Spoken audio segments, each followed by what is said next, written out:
Welcome to news alert. ఆంధ్రప్రదేశ్లో అభివృద్ధి ఆటలా మారకూడదని స్థిరతతో కూడిన మంచి పాలన అవసరమని ముఖ్యమంత్రి చంద్రబాబు నాయుడు పిలుపునిచ్చారు. దేవుని కడపలో మహానాడు ముగింపు సభలో ఆయన మాట్లాడుతూ 2019లో టీడీపీ అధికారంలోకి వచ్చుంటే అభివృద్ధి నిలకడగా కొనసాగేదని అనుకున్న పనులన్నీ పూర్తి చేసేవని అన్నారు. రాష్ట్రాన్ని సర్వనాశనానికి తీసుకెళ్లిన ఆర్థిక ఉగ్రవాదులకు గుండెల్లో రైళ్లు పరిగెత్తిస్తారని ఘాటుగా హెచ్చరించారు. అభివృద్ధిని ఆటలా మార్చే పరిస్థితులకు పునరావృతం ఉండకూడదన్నారు. రాయలసీమను రాష్ట్రానికి మణిహారంగా మార్చేందుకు రాయలసీమ మిషన్ అమలులో ఉందన్నారు. తమ ప్రభుత్వం ఏమేం చేస్తుందో స్పష్టంగా చెప్పిన చంద్రబాబు ప్రజలకు విశ్వాసం ఇచ్చేలా మహానాడు ముగింపు సభలో నినాదాలు గర్జించారు. విశాఖ స్టీల్ ప్లాంట్, ఆంధ్రుల హక్కు, విశాఖ ఉక్కు, దాన్ని కూడా రివైవ్ చేశాం. 11,400 కోట్లు ఇచ్చారు. రైల్వే జోన్ ఏర్పాటు చేశారు. అమరావతి మనందరి రాజధాని. ఆ రోజు కడపలో కూడా మీరు చెప్పారు అమరావతి మన రాజధాని. 3 ముక్కలు ఆటాడి కడాన మనం అందరినీ రాజధాని లేకుండా చేశాడు. కేంద్రం 15,000 కోట్ల రూపాయలు సమకూర్చింది. అది కూడా పూర్తవుతుంది. ఇంటింటికి ట్యాప్తో నీళ్లు ఇవ్వడానికి నరేంద్ర మోడీ గారు జల్ జీవన్ మిషన్, అదే మరికి అమృత్ వంటి పథకాలు తీసుకొస్తే అవి కూడా నిర్వీర్యం చేసేశారు. దాన్ని కూడా పూర్తి చేసే బాధ్యత తీసుకుంటాం. మొన్నటి విజయంలో యువత భాగస్వామ్యం చాలా ఉంది. వారి భవిష్యత్తు కోసమే ఈరోజు ఈ ప్రభుత్వం పనిచేస్తా ఉంది. యువ శక్తికి అవకాశాలు ఇస్తే అద్భుతాలు చేస్తారని నేను బలంగా నమ్ముతున్నా. అందుకే ప్రమాణ స్వీకారం చేసిన రోజునే 20 లక్షల మందికి ఉద్యోగాలు ఇస్తామని అనౌన్స్ చేశామని చెప్పి కూడా నేను మీకు తెలియజేస్తున్నా. దీనికోసం ముందుకెళ్తున్నాం. నేను ఒకటే, ఇప్పటికే డిఎస్సి పిలిచాం. 7,50,000 కోట్లతో 6 లక్షల మందికి ఉద్యోగాల కోసం పెట్టుబడులు వచ్చాయి. చాలా మంది అన్నారు మీ రాష్ట్రంలో ఒక భూతం ఉంది, మేము రావాలంటే భయం ఉందంటే ఆ భూతాన్ని శాశ్వతంగా భూస్థాపితం చేస్తున్నాం. స్వేచ్ఛగా మీరు రండి, మీకు అండగా ఉంటారని హామీ ఇచ్చాను. ఏం తమ్ముళ్ళు నా హామీని నిలబెడతారా లేదా అని మిమ్మల్ని అడుగుతున్నా. 20 పైన పాలసీలు తీసుకొచ్చాం. అమరావతిలో క్వాంటమ్ వ్యాలీ, విశాఖలో Google, TCS, Reliance, RCR Mittal, BPCL, NTPC, LG వంటి వచ్చాయి. తమ్ముళ్ళు నేను ఎన్నోసార్లు చెప్పాను, నాలెడ్జ్ ఎకానమీలో రాష్ట్రాన్ని గ్లోబల్ హబ్గా తీర్చి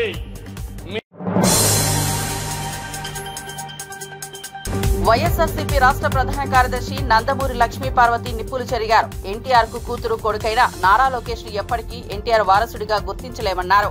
నందమూరి కుటుంబానికి వెలుపల వారు ఎన్టీఆర్ వారసులు కాదని, లోకేష్ చంద్రబాబు అవినీతి రాజకీయం వారసుడిగా మాత్రమే గుర్తించాలని విమర్శించారు. రాష్ట్రంలో జరుగుతున్న అరాచకాలకు లోకేష్ రచించిన రెడ్ బుక్ పాలననే కారణంగా తిప్పిపోశారు. అమరావతి పేరుతో 1,000 కోట్ల అవినీతి, పారిశ్రామికవేత్తల భయపెట్టే పాలన, సినీ నటితో ఆరోపణలు చేయించి జిందాల్ కంపెనీని తరిమేయడం అన్నీ కలిసి తండ్రి కొడుకుల పాలనను రాష్ట్రానికి పట్టిన పీడగా అభివర్ణించారు. దేశంలో ఇలాంటి పాలన మరో చోట ఉండదని ఘాటుగా విమర్శించారు. కార్యక్రమం జనాలు కూడా ఆఖరికి వాళ్ళ పార్టీ వాళ్ళు కూడా రాకుండా అక్కడ జెండాలు తగలబెట్టుకునే పరిస్థితిని కూడా మనం చూసాం. అక్కడ తెలుగుదేశం జెండాను తెలుగుదేశం వాళ్ళే తగలబెట్టారు. కట్టలు వీళ్ళ ఫోటోలు ఉన్నటువంటి పాంప్లెట్స్ మొత్తం తగలబెడుతున్నారు. లాగి మరీ కూడా తండ్రి కొడుకుల పాంప్లెట్స్, అదేవిధంగా బ్యానర్స్ అన్నీ తగలబెడతా ఉన్నారు. ఇది వీళ్ళ మహానాడు. ఏదో చేయబోయి అయ్యవారిని చేయబోతే కోతి అయ్యిందన్నట్టు సామెతగా ఈరోజు మహానాడు పేరుతో అభాస్ పాలయ్యారు. ఇక వీళ్ళ గొప్పలు ఎలా ఉన్నాయంటే అవి మామూలుగా లేవు. ఏంటి మా 6 సూత్రాల కాదు, అంతకుముందు 6 మరి సూపర్ 6 ఏమో తండ్రి చెప్పాడు. ఈయనేమో అదే దాన్ని 6 ఫార్ములాన ఏదో పేరుతో లోకేష్ అనౌన్స్ చేస్తూ ఉన్నాడు. ఏంటంటే అవి ఏంది యువతకు ప్రాధాన్యత ఇవ్వటం, కార్యకర్తలకు ప్రాధాన్యత ఇవ్వటం, మహిళలకు అందులో కొత్తదనం ఏమన్నా ఉందా? మీ నాన్నగారి ఎలక్షన్స్ ముందు ఇచ్చినటువంటి అవి ఎంతవరకు ఇంప్లిమెంట్ చేశారు మీరు? అది కదా చెప్పాల్సింది. మేము ఇప్పటి వరకు కూడా ఇదిగో ఇన్ని పథకాలు మేము ఎలక్షన్స్ ముందు ప్రజలకు మాట ఇచ్చాము, వచ్చిన తర్వాత ఇవి మేము చేశాము అని చెప్పాలి కదా. అమ్మఒడి లేదు, అమ్మఒడి బదులు మాతృవందనం అని పెట్టారు, అది పోయింది.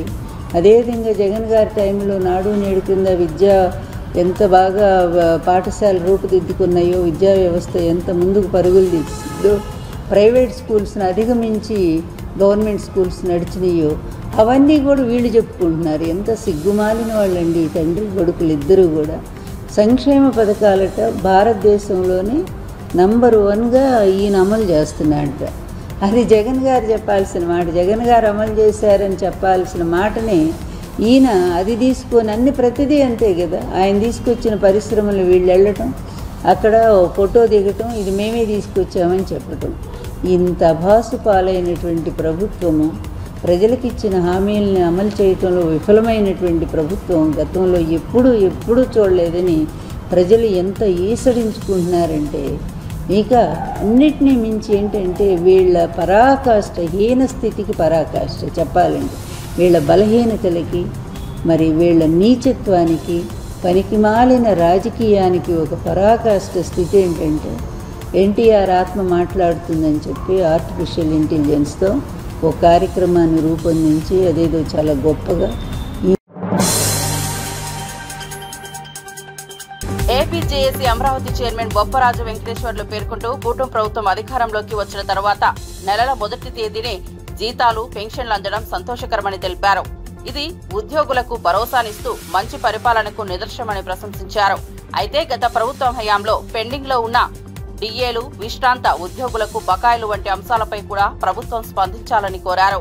ముఖ్యమంత్రి చంద్రబాబు నాయుడును కలిసి ఈ అంశాలపై చర్చించేందుకు అవకాశం కల్పించాలని, ఇందుకోసం ప్రభుత్వ ప్రధాన కార్యదర్శిని కలిసి వినతి పత్రం సమర్పించినట్లు తెలిపారు. ఉద్యోగుల సమస్యల పరిష్కారమే తమ లక్ష్యమని, ఉద్యోగ సంఘాల ప్రభుత్వానికి సహకరిస్తారని స్పష్టం చేశారు.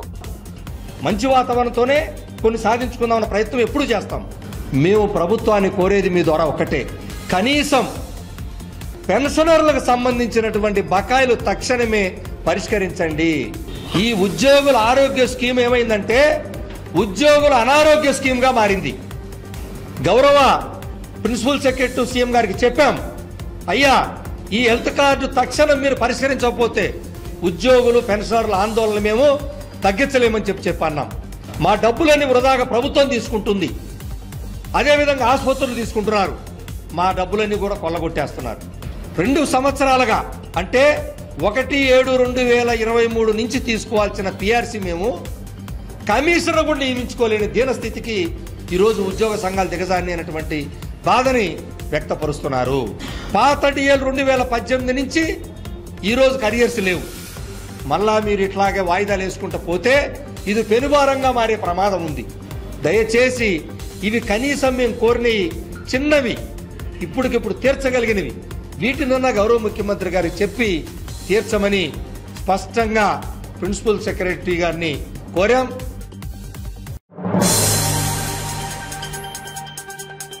గండికోటను అద్భుత పర్యాటక ప్రాంతంగా తీర్చిదిద్దేందుకు కేంద్ర ప్రభుత్వం ప్రణాళికాబద్ధంగా పనిచేస్తోందని కేంద్ర మంత్రి పెమ్మసాని చంద్రశేఖర్ తెలిపారు. అధికారంలోకి వచ్చిన 3 నెలల్లోనే పర్యాటక శాఖ ద్వారా గండికోట అభివృద్ధికి 78 కోట్ల నిధులు కేటాయించినట్లు వెల్లడించారు. జమ్మలమడుగు ఎమ్మెల్యే ఆదినారాయణ రెడ్డితో కలిసి గండికోట ప్రాంతాన్ని సందర్శించిన ఆయన శిథిలమైన నిర్మాణాలు, శిల్పకళా నైపుణ్యాన్ని సమీక్షించారు. విజయనగర సామ్రాజ్యంలో ఈ ప్రాంతం సైనిక శిక్షణ కేంద్రంగా ప్రఖ్యాతిగాంచిందని గుర్తు చేశారు. పర్యాటక అభివృద్ధితో పాటు స్థానికులకు ఉపాధి కల్పించేలా ప్రాజెక్టులు రూపొందిస్తున్నామని పేర్కొన్నారు. వ్యక్తులు ఈ గండికోట ప్రాంతంలో, ముఖ్యంగా ఈ చుట్టుపక్కల ప్రాంతానికి కావాల్సినటువంటి సేనలన్నిటికీ అందరినీ కూడా శిక్షణ ఇచ్చేటువంటి ప్రాంతం ఈ ప్రాంతం. అదేవిధంగా ఈ కోట కట్టడాన్ని మీరు చూస్తే 3 వైపులా శత్రువులు ఎక్కడా రాని విధంగా ఒక అద్భుతమైన వ్యూహరచనతోటి బిల్డ్ చేశారు. ఓన్లీ ఒకే ఒక ఎంట్రన్స్ ఉంది. మరి ఆ రోజుల్లో వాళ్ళందరూ వచ్చి మీర్జుమ్లా వీళ్ళందరూ 2-3 నెలలు ఫైట్ చేసినా కూడా దీన్ని ఛేదించడం చేతగాని పరిస్థితుల్లో ఒక విష ప్రయోగం చేసి చంపిన తర్వాత పెమసాని వారిని చంపిన తర్వాత మాత్రమే కోటని చేజిక్కించుకోగలిగారు. అదేవిధంగా అప్పుడు శ్రీకృష్ణదేవరాయలు గారి టైంలో ఉన్నటువంటి హిందూ టెంపుల్స్ ఇవి కూడా కొంచెం అన్నీ కూడా డిస్టర్బ్ అయిపోయినాయి. ఇదే చరిత్ర ప్రజలకు తెలియాల్సిన అవసరం ఉంది. ఈ చుట్టుపక్కల ప్రాంతం చూస్తే నేను మా జయరామ్ గారు ఉన్నారు, మేము చాలా దేశాలు తిరిగాం, చాలా అందమైన ప్రాంతాలను చూసాం ప్రపంచం అంతా.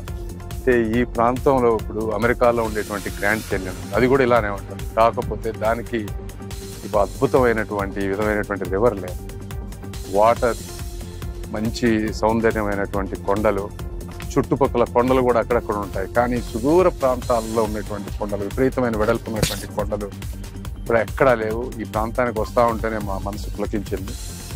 ఈ ప్రాంతాన్ని అద్భుతంగా డెవలప్ చేయాలి, చేస్తే చరిత్ర తెలుస్తుంది, రాయలసీమ బాగుపడుతుంది. అందుకనే గవర్నమెంట్ వచ్చిన తర్వాత మొదటి 3 నెలల్లో, ఎందుకంటే నా పూర్వీకులు కాబట్టి ఆదినారాయణ రెడ్డి గారు కూడా నాతోటి 2-3 సార్లు మాట్లాడేవారు, ఇంతకుముందు మాట్లాడేవారు, గవర్నమెంట్ వచ్చిన తర్వాత మాట్లాడేవారు. కానీ వెంటనే ఆ రోజు టూరిజం మినిస్టర్ గారి దగ్గర కూర్చొని టీపీఆర్ ఇక్కడి నుంచి సిద్ధం చేసుకొని దాదాపు 78 కోట్ల రూపాయలు తీసుకొచ్చాం. ఇందులో మీరు చూసుకుంటే heritage, natural trail development, views అన్ని డెవలప్ చేయడానికి 28 కోట్లు, బోటింగ్ ఇన్ఫ్రాస్ట్రక్చర్కి 12 కోట్లు, అదేవిధంగా విజిటర్ ఫెసిలిటీస్ వాళ్ళ మొబిలిటీకి అవన్నీ కలిపి దాదాపు 27 కోట్లు, ఈ విధంగా సిటీ మొత్తాన్ని డెవలప్ చేసే విధంగా 78 కోట్ల రూపాయలు వచ్చింది. మరి కాంట్రాక్టర్ టెండర్స్ అన్ని ఫైనల్ స్టేజెస్లో ఉన్నాయి అంటున్నారు. తప్పనిసరిగా ఎమ్మెల్యే గారు కూడా దాన్ని ముందుకు ఫాస్ట్గా తీసుకువెళ్ళి ఈ ప్రాంతాన్ని బాగా డెవలప్ చేయాలి. అదేవిధంగా ఇక్కడ మాధవరావు స్వామి టెంపుల్లో ఉన్నటువంటి విగ్రహ ప్రతిష్టంభన అనేది లేదు అని చెప్తా ఉన్నారు. దాన్ని కూడా నాకు ఇప్పుడే తెలిసింది ఆ విషయం. నేను ఆర్కియాలజికల్ సొసైటీ వారి దగ్గరికి వెళ్ళి అది ఏ విధంగా తీసుకురాగలమో, అవసరమైతే నేనైనా చేపించి ఇక్కడ మళ్ళీ ఏ విధంగా దాన్ని పునఃప్రతిష్టంభన చేయాలి అనే విధంగా ఆలోచిస్తాం. తప్పనిసరిగా కూటమి ప్రభుత్వం, అక్కడ ఉన్నటువంటి ఎన్డీఏ ప్రభుత్వం, ఇక్కడ ఉన్న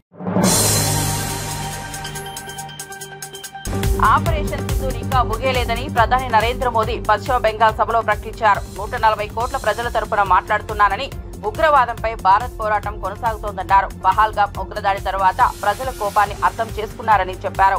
మన మహిళల సింధూరాన్ని తుడిచివేసిన వారిని చిత్తు చేసినట్లు వివరించారు.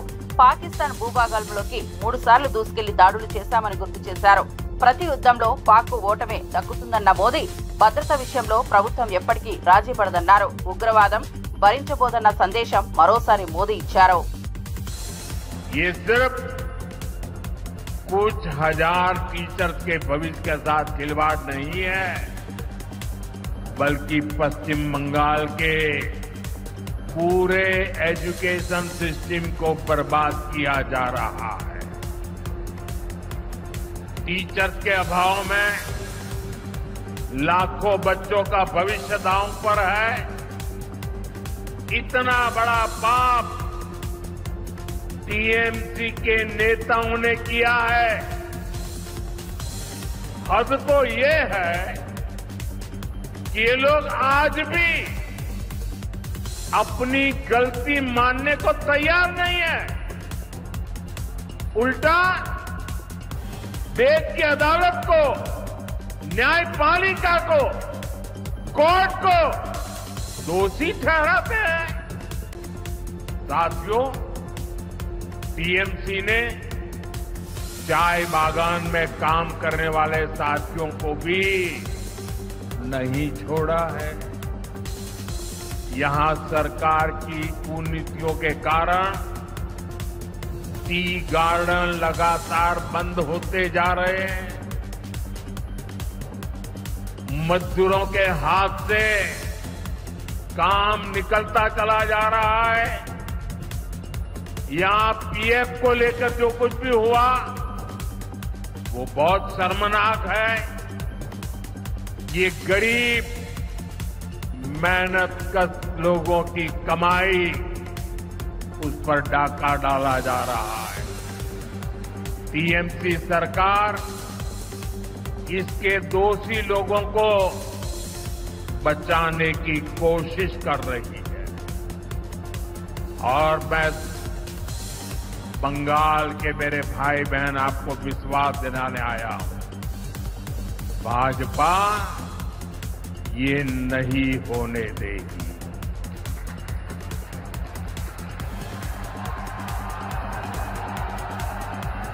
साथियों, राजनीति अपनी जगह पर है, लेकिन गरीब, दलित, पिछड़े, आदिवासी और महिलाओं से टीएमसी क्यों दुश्मनी निकाल रही है?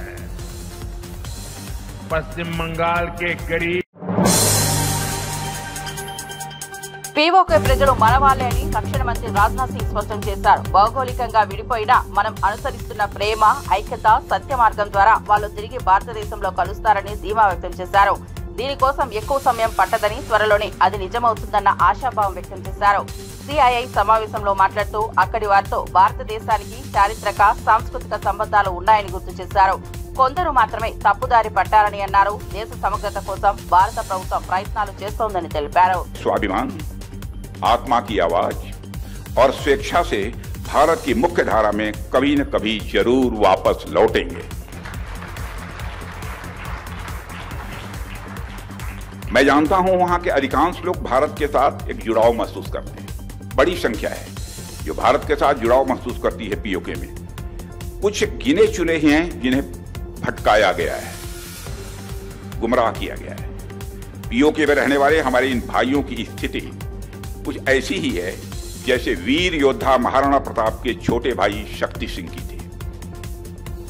मैं फिर से दोहराना चाहूंगा, पीओके में रहने वाले हमारे इन भाइयों की स्थिति कुछ ऐसी ही है जैसे वीर योद्धा महाराणा प्रताप के छोटे भाई शक्ति सिंह की थी। छोटे भाई शक्ति सिंह के अलग हो जाने पर भी बड़े भाई महाराणा प्रताप का विश्वास अपने छोटे भाई के प्रति बना रहता है और वह बड़े विश्वास के साथ कहते हैं कि तब पंत को छोड़ सुपथ पर स्वयं चला आएगा, मेरा ही भाई है, मुझसे दूर कहां जाएगा।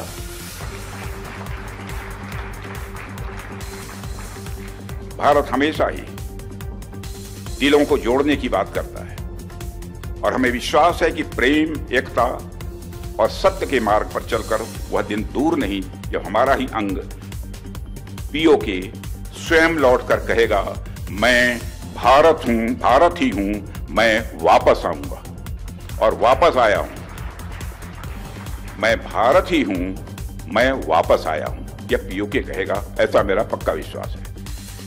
पीओके की भारत से एकजुटता इस देश की सांस्कृतिक, सामाजिक और आर्थिक समृद्धि पर निर्भर करती है। साथियों, जब मैं मेक इन इंडिया के माध्यम से प्रॉस्पेरिटी की बात करता हूं तो मेरी बात सिर्फ डिफेंस मैन्युफैक्चरिंग तक ही सीमित नहीं है। मेक इन इंडिया हमारे लिए यह डिफाइनिंग मूवमेंट है जो 20वीं शताब्दी में जापान में आया था। हम जापान की तरह ही इंजीनियरिंग, हाई प्रिसीजन मैन्युफैक्चरिंग और फ्यूचर टेक्नोलॉजी के लिए एक डेवलपमेंट हब बन। భారత్ బ్రహ్మోస్ క్షిపణులతో పాక్ మిలిటరీ బేసులపై దాడి చేసిందని పాక్ ప్రధాని షెహబాజ్ షరీఫ్ తీవ్ర ఆరోపణలు చేశారు. అజర్బైజాన్ పర్యటనలో మాట్లాడిన ఆయన మే 10న ఫజర్ ప్రార్థనలు పూర్తయ్యాక భారత్ కు బుద్ధి చెప్పాలనుకున్నామని, అయితే మే 9 రాత్రి నుంచే భారత్ బ్రహ్మోస్ క్షిపణులను ప్రయోగించిందని వివరించారు. రావల్పిండిలోని విమానాశ్రయం సహా పలు ఎయిర్ బేస్లు లక్ష్యంగా మారాయని పేర్కొన్నారు. భారత్ పై తమ వైఖరిని పునర్విచారణ చేయాల్సిన అవసరం ఉందని వ్యాఖ్యానించారు. భారత్ స్పందన ఈ ఆరోపణలపై ఎలా ఉంటుందో చూడాల్సి ఉంది. And 10th night we decided to respond in a measured fashion to Indian aggression, and we had decided that at 4:30 in the morning after Fajr prayers, Pakistan Armed Forces, led very ably by our Field Marshal, Chief Army Staff sitting here, Syed Asim Munir, to teach a lesson to our enemy. But before that hour reached, India again launched missile attacks, BrahMos, and hit Pakistan's various provinces, including airport in Rawalpindi and other places.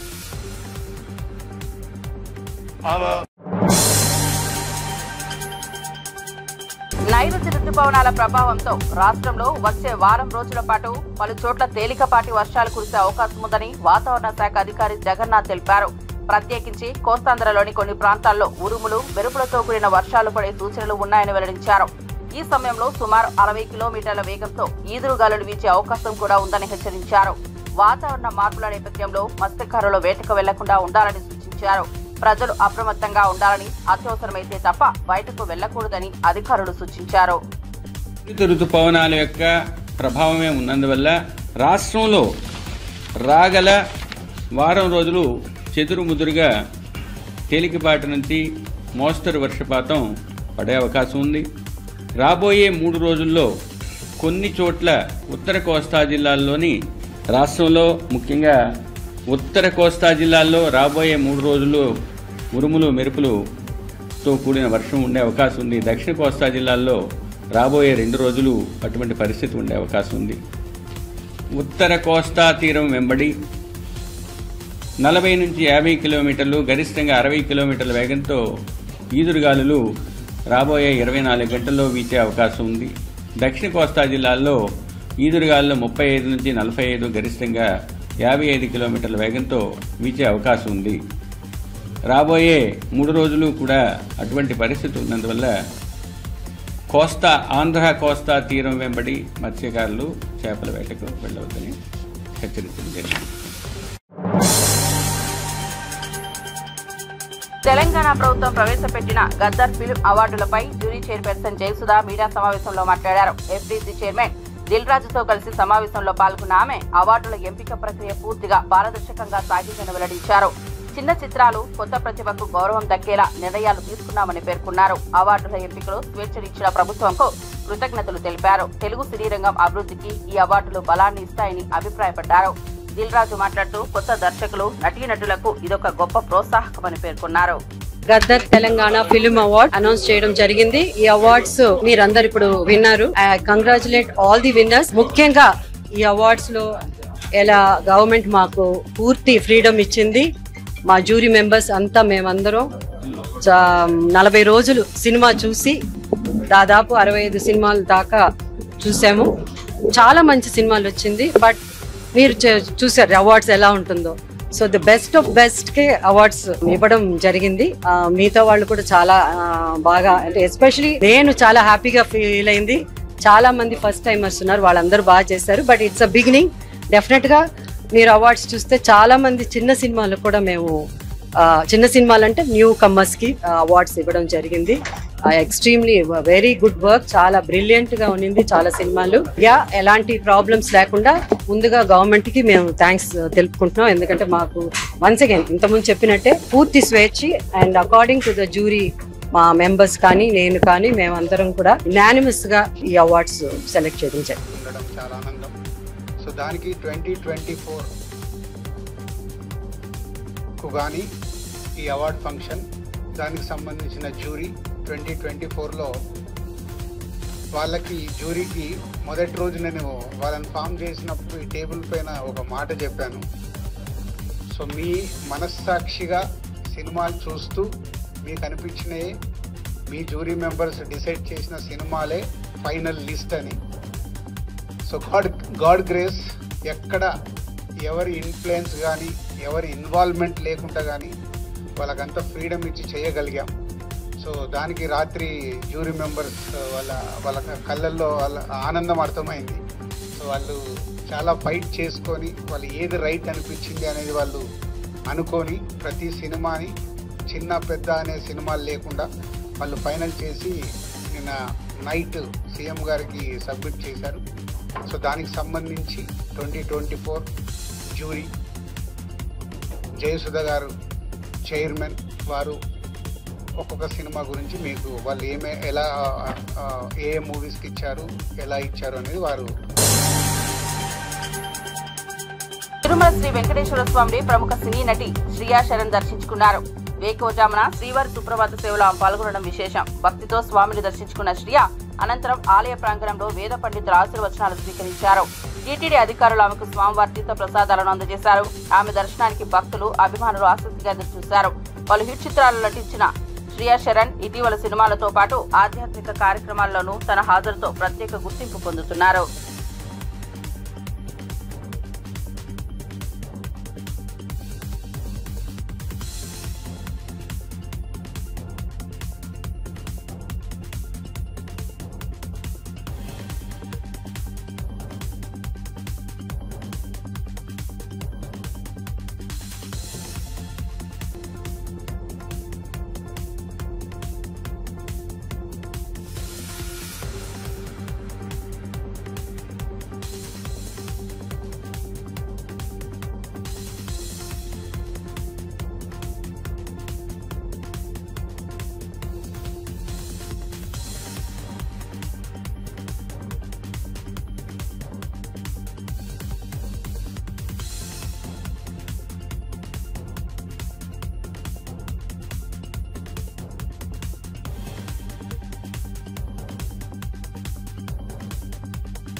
బీహార్లో మద్యం నిషేధం ఉన్నా అక్కడ మద్యం వ్యాపారం ఊపందుకుంది. తాజాగా LPG gas సిలిండర్లను వాడుతూ మద్యం తరలిస్తుండగా పోలీసులు రెడ్ హ్యాండెడ్ గా పట్టుకున్నారు. సిలిండర్లు తలకిందలుగా ఉంచి చూస్తే లోపల లిక్కర్ ఉన్న విషయం బయటపడింది. ఈ సంఘటన చూసిన పోలీసులు సైతం ఆశ్చర్యపోయారు. సాధారణంగా గ్యాస్ కోసం వినియోగించే సిలిండర్లను అలా వాడడం అనుమానాస్పదంగా మారింది. మద్యం సీసాలను సిలిండర్లో కప్పి తరలిస్తున్న ముఠాపై కేసు నమోదు చేసి విచారణ ప్రారంభించారు. పక్కాగా కనిపించకుండా మద్యం తరలించే ఈ కొత్త తరహా తంతాన్ని పోలీసులు వెలుగులోకి తీసుకురావడం వైరల్ గా మారింది.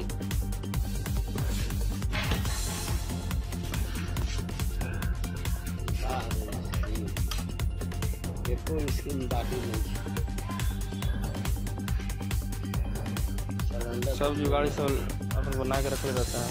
सिलेंडर को गैस लगा होता है।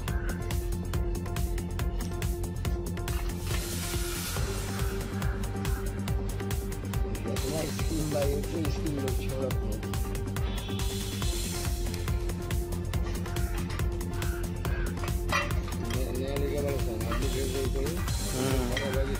फिर भाग गया तो दिक्कत होगा। गिनी का हुआ